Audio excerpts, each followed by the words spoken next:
sim, por ti darei, resoluto, mas submisso, sempre, sempre seguirei, tudo entregarei, oh, tudo entregarei, sim, por ti, Jesus bendito, tudo eu deixarei.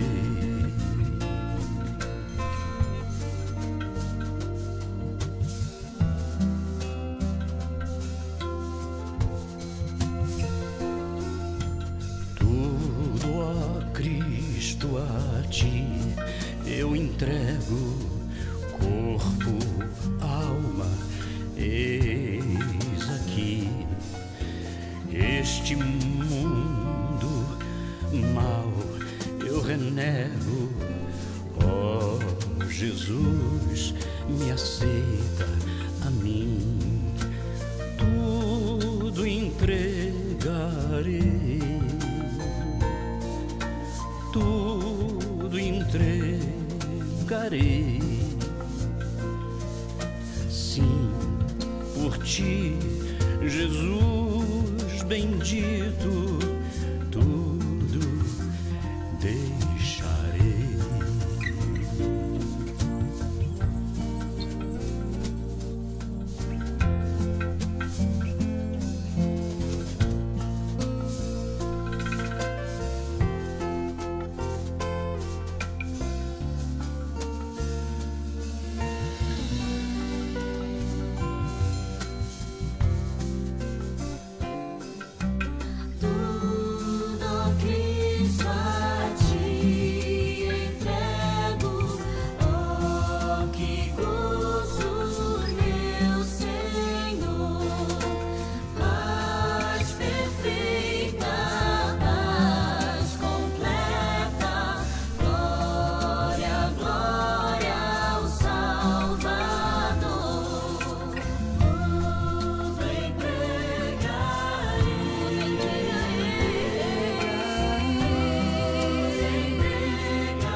Olá, meu irmão, olá, minha irmã da Igreja do Redentor.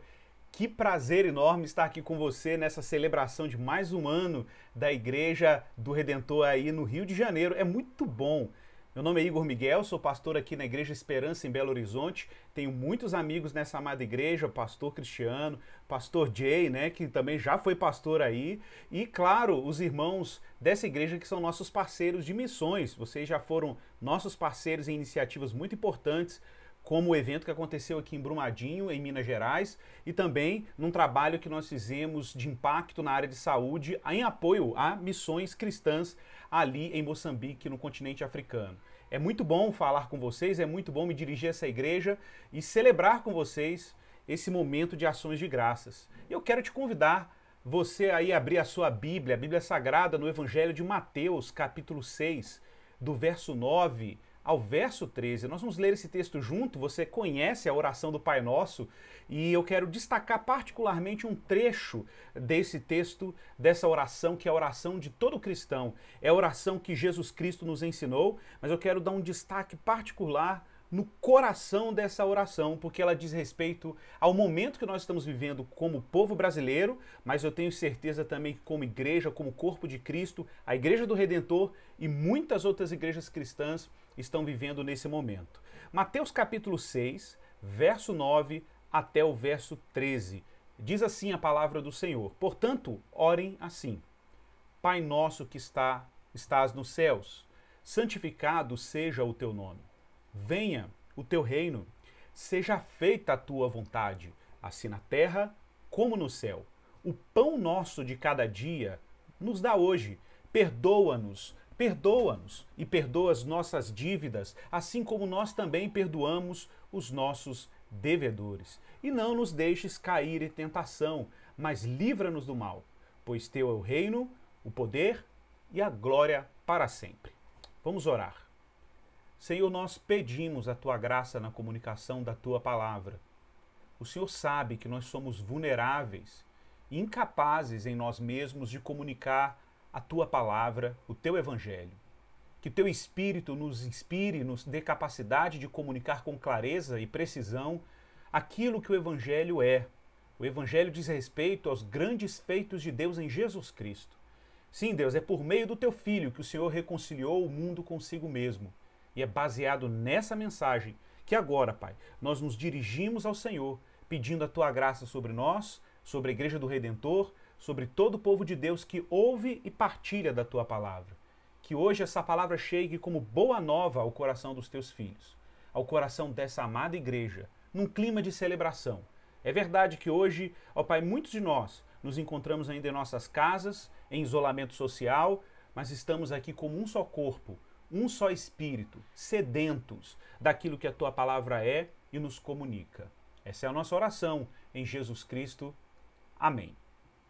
Irmãos, nós acabamos de ler aqui uma oração que está, inclusive, no centro do currículo de Jesus. Você sabe, Jesus veio ao mundo e dentre as tarefas que Deus lhe confiou, uma delas foi que ele foi enviado por Deus para formar discípulos. A palavra discípulo em grego e em hebraico significa simplesmente aprendiz, aluno.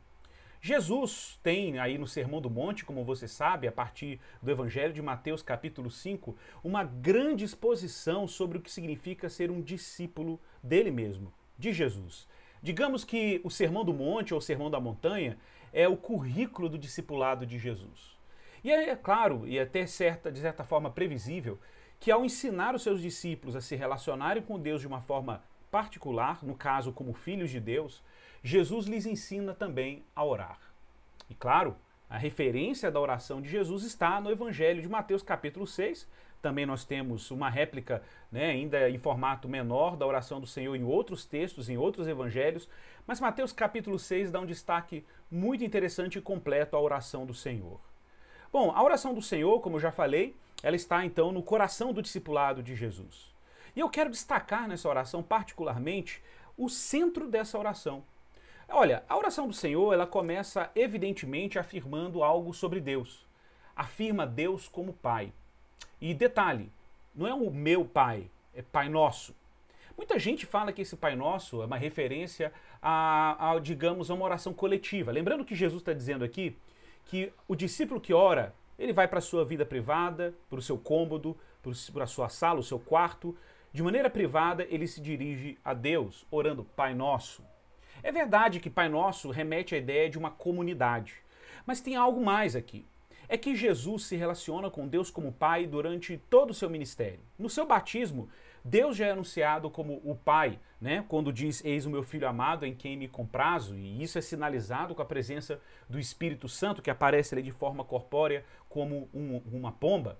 Pois então, desde então, Jesus vem dando evidências cada vez mais fortes aos discípulos de que a relação dele com Deus é uma relação de um filho que é concebido, que é eternamente gerado do seu amor. João insiste em chamar Jesus como o unigênito de Deus. João capítulo 1, verso 18 vai dizer: ninguém jamais viu a Deus, por isso o Filho unigênito que está no seio do Pai é quem o revelou. E vimos a sua glória como a glória do unigênito do Pai.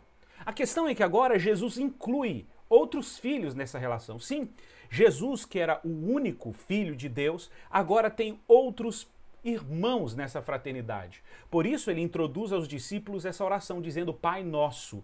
Ao dizer nosso, Jesus inclui os outros discípulos nessa relação maravilhosa de filhos com o Pai. Claro, esse Pai é elevadíssimo, apesar de ser Pai, ele está nos céus, ele é eterno, ele é soberano, ele é supremo. E esse Deus, cujo nome é santo, está sendo aqui invocado pelos discípulos. Depois, os discípulos são ensinados por Jesus a orar, invocando o reino de Deus. Venha a nós o teu reino, seja feita a tua vontade. Então, é nesse contexto, observem, que os discípulos estão maravilhados com a paternidade de Deus na oração, eles estão maravilhados com a santidade de Deus, quando dizem santificado seja o teu nome, que eles invocam algo de Deus. E a primeira coisa que eles invocam de Deus não é um bem, é o reino de Deus, é o governo de Deus. Atenção para isso, pessoal, porque ao invocarmos Deus como Pai, e reconhecermos a santificação do seu nome, e reconhecermos que ele está nos céus, também reconhecemos o governo de Deus, o governo soberano de Deus sobre todas as coisas. Ao afirmar a soberania de Deus e o seu senhorio, temos que imediatamente invocar o seu governo, invocar o seu reino. Um reino que não é construído por nosso empenho, por nossa dedicação, mas um reino que vem. Bom, lembre, eu quero dar um destaque particularmente a esse trecho da oração que vem agora. O pão nosso de cada dia nos dá hoje. Pessoal, para a gente falar desse trecho em particular, e eu quero lembrar você que cada trecho do Pai Nosso anterior enfatiza um atributo específico de Deus. E olha que interessante, quando eu chamo Deus de Pai, eu enfatizo a paternidade de Deus. Quando eu digo santificado seja o teu nome, eu enfatizo a santidade de Deus. Quando eu digo venha a nós o teu reino, eu enfatizo o governo de Deus. E quando eu digo o pão nosso de cada dia nos dá hoje, eu estou enfatizando a provisão. Pois é, pessoal, num cenário como esse que nós estamos vivendo hoje, muitos irmãos estão perdendo o trabalho, perdendo o emprego, estão com a renda mais curta, outros estão sem renda, outros estão vivendo das políticas assistenciais do governo e alguns sequer têm esse recurso. A grande verdade é que esse cenário de pandemia e de crise econômica, de recessão econômica, cria um cenário perfeito para que todos nós, como cristãos, tenhamos assim a nossa fé testada em algum nível. Particularmente, a nossa confiança em Deus como provedor. Bom, você sabe, o termo pão é um termo bíblico que tem uma conotação genérica. Genérica em qual sentido? Pão é naturalmente mais do que simplesmente a matéria-prima ali, o produto que é feito da matéria-prima, o trigo. Pão aqui é uma indicação para tudo aquilo que é necessário para a sobrevivência, para a existência temporal da vida humana, da vida biológica, a manutenção da vida concreta. Muita gente tenta espiritualizar esse trecho e não há o que espiritualizar. O pão e a manutenção da vida terrena está na agenda de Deus e está entre os atributos de Deus a provisão. A questão é que quando o texto diz o pão nosso de cada dia nos dá hoje, há uma ênfase particular de Jesus sobre uma provisão graciosa do dia. Sim, o suprimento diário, o suprimento ordinário, comum, cotidiano, alimento, vestimenta, saúde, medicamento, higiene, tudo aquilo que é básico para a nossa existência. Incluo aqui também moradia. Bom, quando nós falamos dessa oração, a gente precisa lembrar que o pão nosso de cada dia vem logo depois da afirmação de Jesus sobre venha a nós o teu reino. Quando Jesus antecede o pedido por provisão pelo pedido do reino, o que Jesus está dizendo é que a lógica do cristão e do filho de Deus, do discípulo, em relação ao sustento da sua vida, acontece sob o telhado do reino de Deus. O reino de Deus antecede o pão. Atente para isso. O reino de Deus antecede o pão. O sustento de Deus empreende e estabelece uma lógica, ele é antecipado por uma lógica do governo de Deus. Ora, você deve se lembrar, a primeira referência bíblica sobre o pão, e isso é muito interessante, está lá em Gênesis capítulo 3, depois da queda. Sim, depois da queda de Adão e Eva, no verso 17 ao verso 19, a palavra pão aparece explicitamente. É claro que o sustento aparece antes, né? Deus disse, de todas as árvores do jardim, Adão e Eva poderiam comer. Mas em Gênesis capítulo 3, verso 17, aparece uma relação diferente com o alimento. Diz que depois que Adão e Eva caíram, o Senhor disse a Adão: por ter dado ouvido à voz de tua mulher e comido da árvore que eu havia ordenado que não comesse, maldita é a terra por sua causa. Em fadigas, você obterá dela o sustento durante os dias da sua vida. Ela produzirá também espinhos e ervas daninhas, e você comerá a erva do campo. No suor do seu rosto você comerá o seu pão, até que volte à terra, pois dela você foi formado, porque você é pó, ao pó você voltará. Eu quero destacar alguns trechos. Em fadiga, você obterá o sustento dela durante os dias da sua vida. E no verso 19, no suor do seu rosto, você comerá o seu pão. Observe, porque na lógica do Adão caído, o pão é obtido com suor, com empenho. Você força a estrutura da criação para que a criação te beneficie a partir do seu empenho e trabalho direto. Jesus introduz uma lógica completamente diferente. Jesus introduz a lógica do reino, em que Deus provê o pão diário. Observe que no texto aqui, de Gênesis 3,17, o termo que é utilizado no verso 17 é o sustento durante os dias da sua vida. Enquanto Jesus diz: o pão nosso de cada dia nos dai hoje, nos ensina a orar dessa maneira. Olha, o pecado lançou o ser humano no exílio, a gente sabe disso. Esse exílio, a expulsão de Adão e Eva do jardim, é um símbolo da expulsão do próprio homem, da própria humanidade, do governo de Deus. O homem caído está fora do reino. O homem caído está fora dos benefícios do governo de Deus. Olha, parece evidente que o ser humano, depois da queda, viveria num estado de permanente inquietação, ansiedade contínua para sobreviver. Atenção para essa palavra: ansiedade para sobreviver. Na lógica do reino, a ansiedade não pode estar presente, porque o ser humano, na lógica do reino, não sobrevive. Ele vive, ele existe. O pecado cria no ser humano uma necessidade de busca por sobrevivência o tempo inteiro, de sobrefôlego, de sobreexistência. Enquanto na lógica do reino, o ser humano desfrutava dos benefícios do reino sem qualquer ansiedade por sobrevivência, porque a morte não era uma ameaça. A morte não era uma ameaça. Mas o pão nosso vem depois de vem a nós o teu reino. A provisão vem na lógica do reino de Deus. É isso que Jesus está tentando ensinar aos seus discípulos. Jesus está tentando ensinar aos seus discípulos uma nova lógica da provisão. De acordo com Êxodo capítulo 16, e eu quero que você lembre desse texto, eu não precisa abrir, mas só lembre, fala, por exemplo, de um evento muito interessante. Olha, todo o empenho de Deus no Antigo Testamento, quando chamou Abraão para perto de si, chamou Israel, e lá no livro de Êxodo, um pouco para frente, né, acho que no capítulo 23, se eu não estiver enganado, o Senhor diz para Israel que eles são uma nação sacerdotal, um reino de sacerdotes. Deus queria que Israel, de alguma maneira, na medida que obedecesse a sua lei e vivesse a partir da sua graça, Israel experimentasse a realidade do reino de Deus e não a lógica de um homem exilado expulso do jardim. A proposta de Deus ao resgatar Israel e chamar Israel para perto de si era que os israelitas vivessem uma outra lógica, a lógica do reino e não a lógica do exílio, a lógica da vida e não a lógica da sobrevida, a lógica da existência e não da sobrevivência. Era o povo que desfrutaria dos benefícios da graça de Deus, da graça diária de Deus. Então, Êxodo capítulo 16 fala de um evento em que os israelitas, já na metade do seu caminho pelo deserto, reclamaram e murmuraram diante de Moisés sobre a falta de alimento e água enquanto eles andavam no deserto. Então o Senhor disse, depois de ouvir a murmuração do povo, no verso 4, Êxodo 16, 4, então o Senhor disse a Moisés: eis que farei chover do céu pão para vocês, e o povo sairá e recolherá, atenção, diariamente.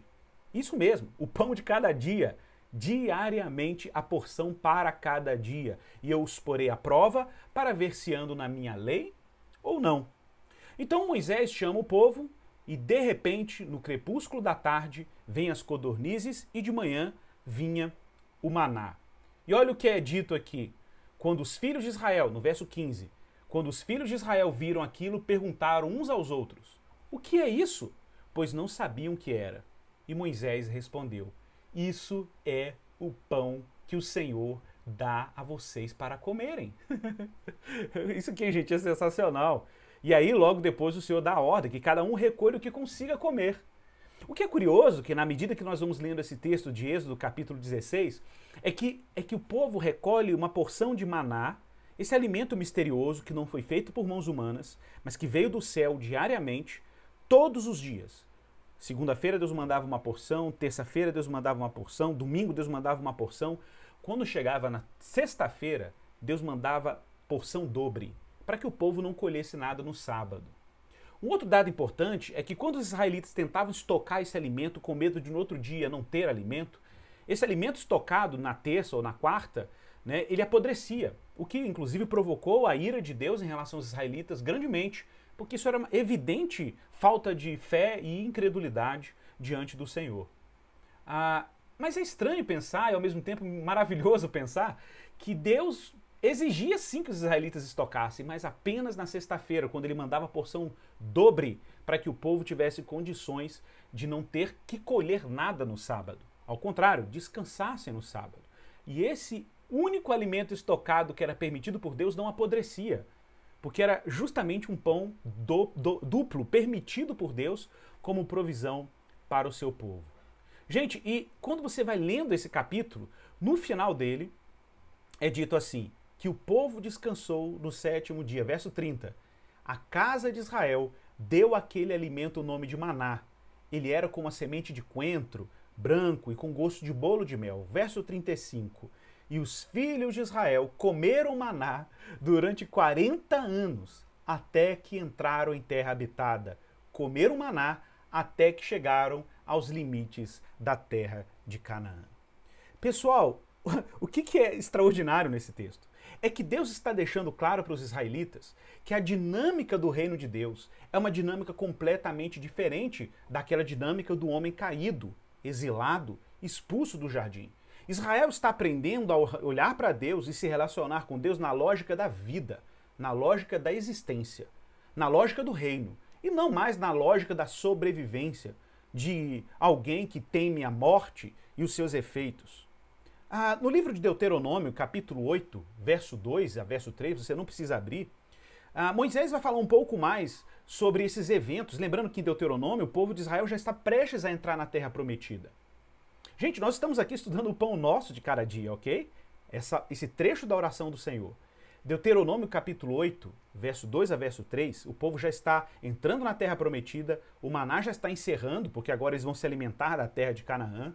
E olha o que Deus diz. Na verdade, Moisés fala para o povo lembrando os grandes feitos de Deus. Lembrem-se de todo o caminho pelo qual o Senhor teu Deus te guiou no deserto durante esses 40 anos. Para te humilhar, para pôr vocês à prova, para saber o que estava no coração de vocês, se vocês guardariam ou não os seus mandamentos. Ele humilhou vocês, ele os deixou passar fome, os sustentou com maná que vocês não conheciam e nem os pais de vocês conheciam. Para quê? Para que vocês compreendessem, observem, que o ser humano não viverá de pão, mas de tudo que procede da boca do Senhor. Olha, de onde o ser humano vive? O ser humano não vive do pão. O ser humano vive daquilo que procede da boca do Senhor. Esse era o projeto original. Esse era o projeto original do ser humano no Éden, era que Deus suprisse o ser humano da sua palavra. E a palavra fosse o centro de gravidade da existência do ser humano. Era a palavra de Deus que de fato sustentaria a humanidade no jardim. Claro que Deus daria o alimento, é claro que o suprimento estaria disponível. A diferença é que, com o pecado, o ser humano faz todo o seu rito de vida ao redor da necessidade básica. Quando o que Deus quer é que o ser humano faça, na lógica do reino, a sua vida ao redor da sua vontade, da sua palavra. Então observe, nesse caso o alimento é contingente, não é central. O alimento é periférico, ele não é o núcleo da vida de quem vive na lógica do reino de Deus. Lembre-se, quando Jesus falou, pão nosso de cada dia nos dai hoje, essa frase foi antecedida com venha a nós o teu reino. O pão é de cada dia. O pão é um evento da graça de Deus. Mas é uma graça que procede de um Deus que está governando filhos que agora habitam nos domínios do seu reino. Olha, você deve se lembrar, quando nós falamos de pão, inevitavelmente, da multiplicação dos pães e dos peixes que Jesus realizou em uma das suas missões. Você se lembra? 5 pães, 2 peixes, 5.000 pessoas foram alimentadas. Pois é, na versão do Evangelho de Marcos, capítulo 8, verso 16 ao verso 21, nos diz que os discípulos, depois daquele evento extraordinário de graça e provisão, andavam, por incrível que pareça, Marcos capítulo 8, verso 16, preocupados porque eles não tinham pão. E olha o que acontece. E eles começaram a discutir entre si, dizendo, nós não temos pão. E Jesus, percebendo isso, perguntou, veja que interessante, por que vocês estão discutindo sobre o fato de não terem pão? Vocês ainda não percebem? E nem compreendem? Têm o coração endurecido? Vocês têm os olhos e não veem? Têm ouvidos e não ouvem? Não se lembram de que, quando eu parti os 5 pães para os 5.000, quantos cestos cheios de pedaços vocês recolheram? E eles responderam, 12. E de quando parti os 7 pães para os 4.000, quantos cestos cheios de pedaços vocês recolheram? E eles responderam, 7. Ao que Jesus lhes disse, vocês ainda não compreendem? Irmãos, Jesus aqui está simplesmente tentando ensinar os seus discípulos uma nova lógica. A lógica do reino. O medo, o temor, o desespero, o empenho por sobrevivência é incompatível com o reino de Deus. É incompatível com uma vida sob o cuidado do Pai. Isso não faz sentido. E Jesus tinha acabado de dar demonstração disso. E os discípulos ainda estavam inquietos, querendo saber o que iam fazer com a falta de pão. Ora, quem estava com eles? O doador do pão estava com eles. Vocês ainda não compreendem? Irmãos, essa pergunta deveria ser uma pergunta para nós, que eventualmente somos assaltados por temor e ansiedade, preocupados com aquilo que nós precisamos para a nossa subsistência. E Jesus é bem objetivo. Vocês ainda não compreendem?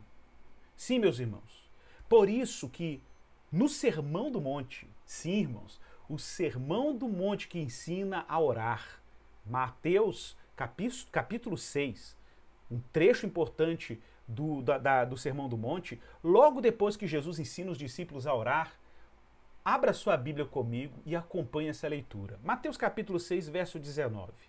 Você conhece esse texto, mas agora você vai ler esse texto nessa lógica toda, a lógica do reino e não a lógica do desespero. Olha o que Jesus diz. Não acumulem tesouros sobre a terra. Lembre-se, Jesus está expondo a vida de um discípulo, a vida de um filho de Deus que tem como pai o Senhor Deus e tem Deus como seu pai. Não acumulem tesouros sobre a terra, onde as traças e a ferrugem corroem e onde ladrões escavam e roubam. Mas ajuntem tesouros no céu, onde as traças e a ferrugem não corroem e onde ladrões não escavam e nem roubam. Porque onde estiver o teu tesouro, aí também estará o teu coração. Verso 24. Ninguém pode servir a 2 senhores, porque ou irá odiar um e amar o outro, ou irá se dedicar a um e desprezar o outro. Vocês não podem servir a Deus e às riquezas. Por isso digo a vocês, não se preocupem com a sua vida. Irmão, preste atenção nessa sentença. Eu estou falando aqui desde o início desse sermão de que Deus nos chamou para a existência e para a vida, e não nos chamou para a sobrevivência, o sobrefôlego, a ansiedade e o desespero. É exatamente isso que Jesus está dizendo agora no verso 24. No verso 25, não se preocupem com a sua vida. Na revista Nova Almeida atualizada, em outras versões, não estejais ansiosos por coisa alguma. Não se preocupem quanto ao que irão comer ou beber, nem com o corpo, quanto ao que irão vestir. E Jesus pergunta, não é a vida mais do que o alimento? Não é o corpo mais do que as roupas? Pessoal, é o que eu acabei de enfatizar. Não é a vida mais do que o alimento? Não é o corpo mais do que as roupas? Observem as aves dos céus. Não semeiam, não colhem, não ajuntam em celeiros, não estocam. No entanto, o Pai de vocês que está no céu a sustenta. Será que vocês não valem muito mais do que as aves? Quem de vocês, por mais que se preocupe, pode acrescentar um côvado ao curso de sua vida? E porque se preocupam com o que vão vestir? Observem como crescem os lírios no campo, eles não trabalham, nem fiam. Eu, porém, afirmo que nem Salomão, em toda a sua glória, se vestiu como qualquer deles. Ora, se Deus veste assim a erva do campo que hoje existe e amanhã é lançada no forno, não fará muito mais por vocês, homens de pequena fé? Portanto, não se preocupem dizendo que comeremos, que beberemos ou com que nos vestiremos, porque os pagãos, os gentios, os que vivem no exílio, usando aqui o termo adequado, aqueles que não são do reino, é que se preocupam com todas essas coisas. O Pai de vocês, que está no céu, sabe que vocês precisam de todas elas. Ele sabe. Lembre-se, o Pai de vocês é o mesmo termo do Pai Nosso, ok? Mas busquem em primeiro lugar o reino de Deus e a sua justiça, e todas essas coisas lhe serão acrescentadas. Irmãos, eu me maravilho com esse texto, porque esse é o problema que nós, cristãos centrados no Evangelho, temos com a teologia da prosperidade. A teologia da prosperidade, ela é medíocre porque ela oferece pouco demais. Ser próspero, ter a nossa vida orbitando ao redor das nossas necessidades básicas, buscando a Deus apenas como meio para acessar bens que possam suprir a nossa demanda por sobrevivência e medo, é pouco demais.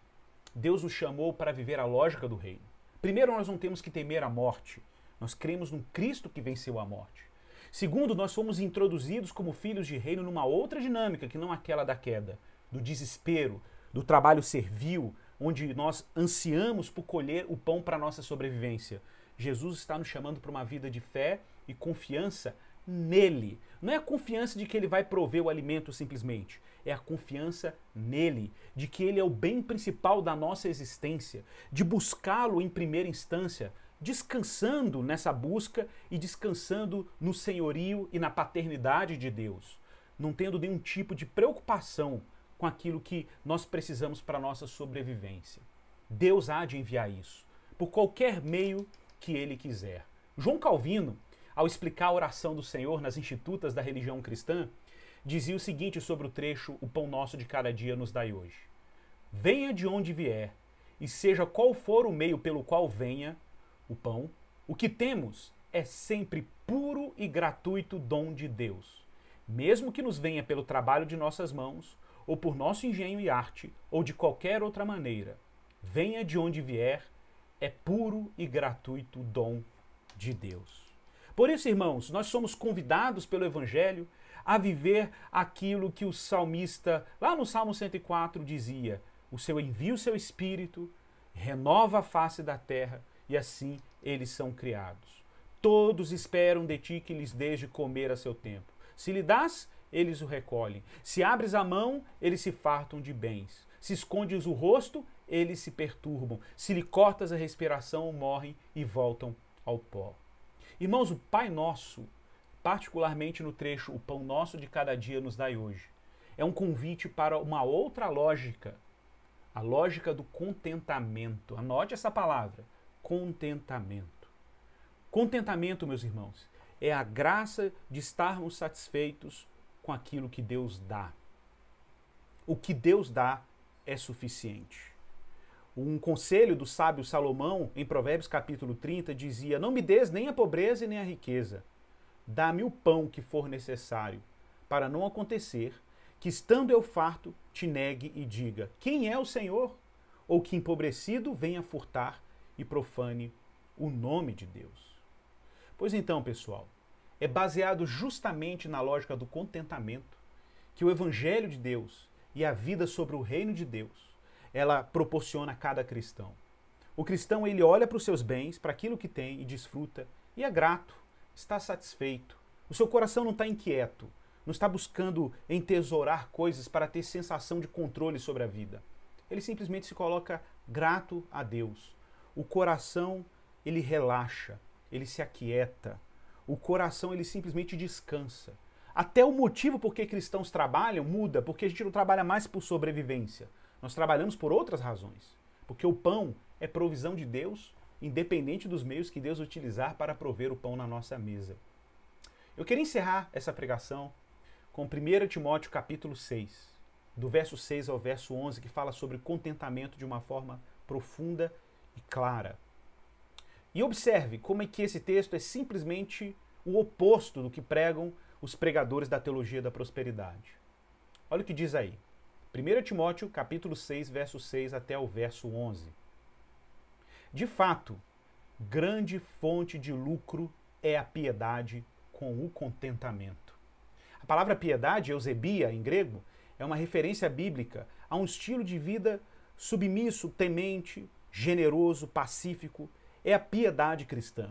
É a vida sobre o reino. Então Paulo está dizendo que a vida sobre o reino, a vida piedosa, é uma grande fonte de lucro, quando vem acompanhada de contentamento. Porque nada trouxemos para o mundo, e nem coisa alguma podemos levar dele. Tendo sustento e com que nos vestir, estejamos contentes.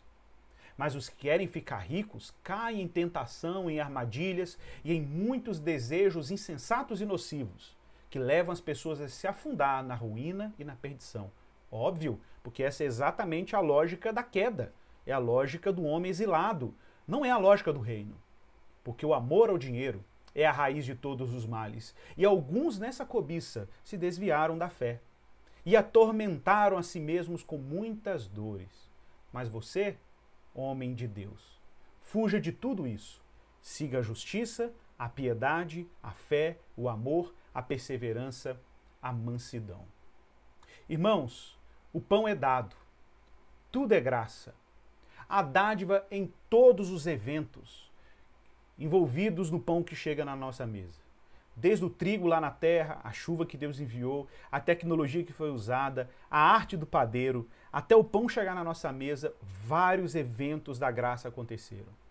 Pedir o pão de cada dia, irmãos, é abraçar a dinâmica do reino e não abraçar a dinâmica da queda e do desespero. A vida do reino é uma vida de existência e não é mais de sobrevivência. Nesse caso, a ansiedade dá lugar à fé. Buscar o reino de Deus e a sua justiça. Cristãos, meu irmão, não vivem para trabalhar, também não trabalham para viver. Cristãos existem, vivem, por isso trabalham e vivem para a glória de Deus. Então, viver e existir são os fundamentos de onde nós trabalhamos, mas nunca o contrário. Nós não trabalhamos para viver. Nós vivemos e expressamos a partir de Cristo o nosso trabalho como um testemunho da sua glória. E o pão nosso de cada dia, Ele nos dá hoje. Vamos orar. Senhor, nós somos muito gratos pela Tua palavra hoje para nós. Somos muito gratos por aquilo que Teu Espírito fala aos nossos corações. Que essa palavra chegue como um frescor à vida dos meus irmãos. Que hoje os meus irmãos não peçam absolutamente nada, a não ser o Teu reino. E assim, o pão nosso de cada dia. Sim, Deus, o pão nosso de cada dia é pedir, basicamente, nos dê contentamento. Que o Senhor dê esse milagre à Tua igreja. O milagre do contentamento. Da satisfação em Deus. De saber que o Senhor dá e deu o suficiente. O que o Senhor quis dar. E nós somos gratos por isso, Senhor. Nós somos muito gratos pelo necessário, por aquilo que o Senhor desejou nos conceder. Nós não queremos desejar outra coisa que não seja o próprio Deus, porque nós não vivemos do pão, mas nós vivemos da Tua glória. Pai, assim como Jesus foi tentado no deserto, quando estava faminto, em que o diabo impôs sobre ele, dizendo, transforma essas pedras em pães.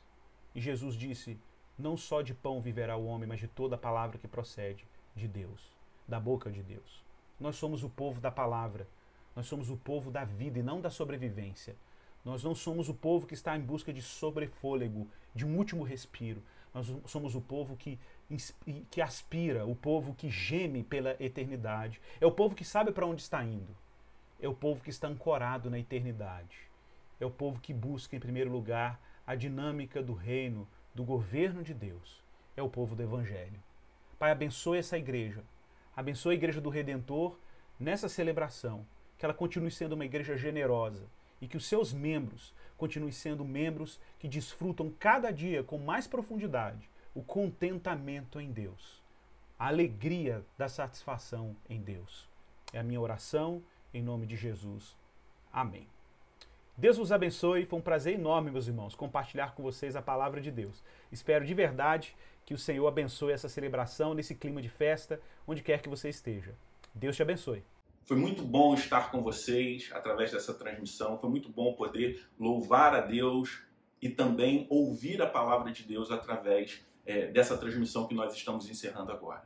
Nós somos gratos ao Senhor pela vida de cada um de vocês que têm acompanhado a Igreja do Redentor através do nosso canal do YouTube e das nossas redes sociais. Eu gostaria de orar nesse momento, encerrando essa transmissão que celebra, que encerra o mês de celebração dos 8 anos da Igreja do Redentor. Nós somos gratos a Deus por tudo aquilo que Ele tem feito em nós e através de nós. Vamos orar? Pai querido, nós te louvamos, Senhor Deus, pela vida da Igreja do Redentor. Te agradecemos, Senhor Deus, por 8 anos que o Senhor tem nos sustentado. Temos experimentado momentos maravilhosos na Tua presença através dessa igreja que temos certeza que foi um projeto do Senhor para essa região. Nós pedimos, Senhor Deus, nesse momento, por cada membro, por cada visitante, por cada pessoa que está assistindo essa transmissão nesse momento, que o Senhor possa abençoar e guardar a vida de cada um deles. Nós clamamos a Ti também pelo nosso país, pela nossa cidade, que o Senhor possa agir com providência, Senhor Deus, sobre a vida de cada brasileiro, de cada carioca, de cada pessoa, Senhor Deus, que enfrenta esse momento tão difícil que nós estamos atravessando. Que o Senhor possa nos guardar e nos abençoar. E te pedimos que as suas mais ricas bênçãos sejam derramadas sobre a vida de cada um de nós. Que a Tua graça, Senhor Deus, possa ser manifesta em cada lar, em cada vida, Senhor Deus, de cada pessoa que está acompanhando essa transmissão. E que o amor de Deus, o Pai, a maravilhosa graça de Jesus Cristo, Filho, e as doces consolações do Espírito Santo de Deus repouse sobre nós aqui e repouse também sobre a Tua igreja espalhada por toda a face da terra. No nome de Jesus. Amém. Que Deus te abençoe e até domingo que vem.